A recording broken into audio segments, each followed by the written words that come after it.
October is Breast Cancer Awareness Month, and we ma'am. are so honored. ABC 15 and SimonMed Imaging, we have teamed up for the month of October to tell stories of breast cancer survivors and advocates who are giving back to our community. Our next honoree, she had to make a very tough decision: continue the job she loved while fighting for her life, or give it up. Well, her decision led to major inspiration. We want you to meet Claudia Bretzing.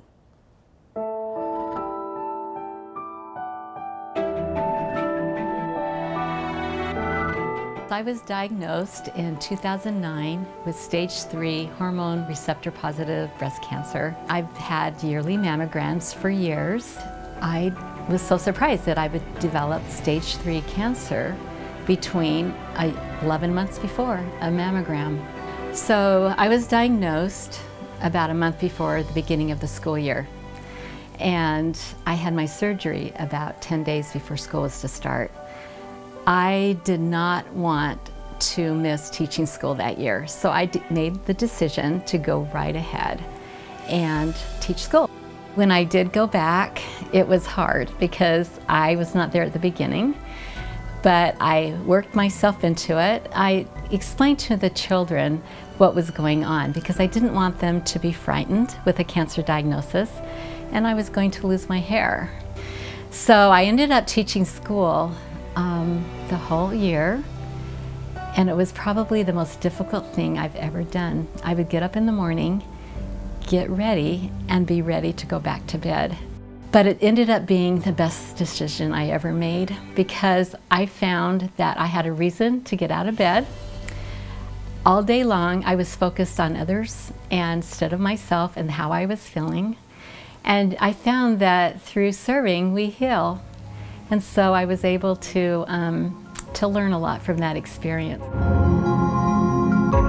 Our principal called this artist down to come and add my picture as a hero. It just gave me the strength, knowing that people thought I was a hero, so now I needed to act like one. So even though I was discouraged, it just gave me some energy to make it through the rest of the treatments that I had to go through. The book's name is The Cancer Effect. My treatments were done, and I began just writing to make sense of the journey. Many people don't understand. They think when treatments are done for a cancer patient, life continues to go on, you bounce right back and you're normal. But there's many things we face. We face the side effects of chemotherapy. We face the realization of what we've been through. When you're going through the treatments, you don't have the physical ability or the energy to really deal with your emotions, and now you have to. You can't just never deal with them. And that was difficult, and I didn't know what to do. And so I was trying to process all of these different feelings because I was expecting to be done.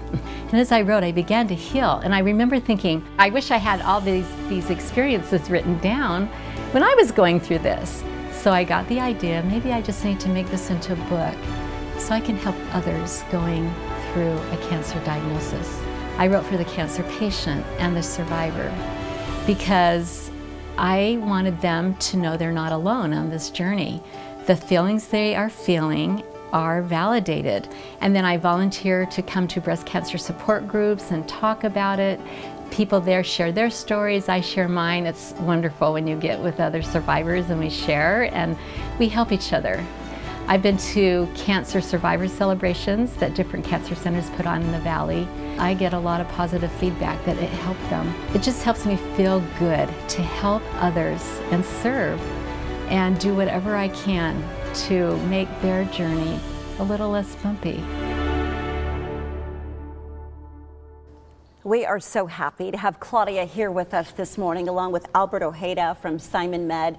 Great to have both of you here. Claudia, you have such a beautiful spirit. Thank you so much for being with us. It was such a brave decision for you to continue teaching. What was the lesson in it for the students that year? You know, after having my surgery and my first round of chemo, I returned to school for the first time. And my students knew I had cancer, and I needed to help them not fear that. Sure. So I sat them down on the floor in a circle where we always have our discussions, and I talked to them about it and let them know they couldn't catch it from me. It's something that I had, and that in a few days my hair was going to fall out, which is traumatic for me, but could be for them as well. So we talked about that. It turned out that the very next day, that night, it fell out, and so I returned to school the next day with the wig, but I had prepared them. Yeah. I also prepared journals for them called You Write to Me, I'll Write to You, which was really helpful for 7- and 8-year-olds. So sometimes they have a question, but they don't know how to verbalize it in front of their peers. And so they would write me a question or their feelings. One little girl's grandfather had passed away from cancer, and she had some pretty good questions, and I was able to give her comfort and write, and so that was helpful. Probably questions she wasn't even able to ask her own parents. So absolutely. What kind of feedback are you receiving from the book? Oh, it has been so wonderful hearing from people, because I wrote to help others, and people have said, thank you for having the courage to share your story and to be real about it. Sometimes I had to really dig deep and make myself pretty vulnerable. Yeah. But if I didn't, my readers would not have been able to relate to the story. Oh, it's wonderful. And I wanted to thank you for letting me be on today. It's such a wonderful experience to be invited. I want to offer you a free copy. Oh, thank you. And one for you as well, for all that you do for promoting women's health. And Albert, of course, she had a mammogram and she detected the cancer. Why are screenings so invaluable? Well, Susan, they're so invaluable because early detection is key. The sooner you know, the sooner that you can take a stance against the disease. And we understand that at SimonMed. So what we're offering is free 3D screening mammograms to all patients, uninsured, over at our facility. So we do want to present something to Claudia on behalf of SimonMed for sharing her story of strength and for being an inspiration to all your students. Oh, it's wonderful. Thank you so much to SimonMed for that. Thank you so much for sharing your story. And we, of course, want to give you information. If you would like to schedule your mammogram, SimonMed Imaging has more than 35 Valley locations. You can find one near you by calling 623-972-9669 or visit their website, simonmed.com.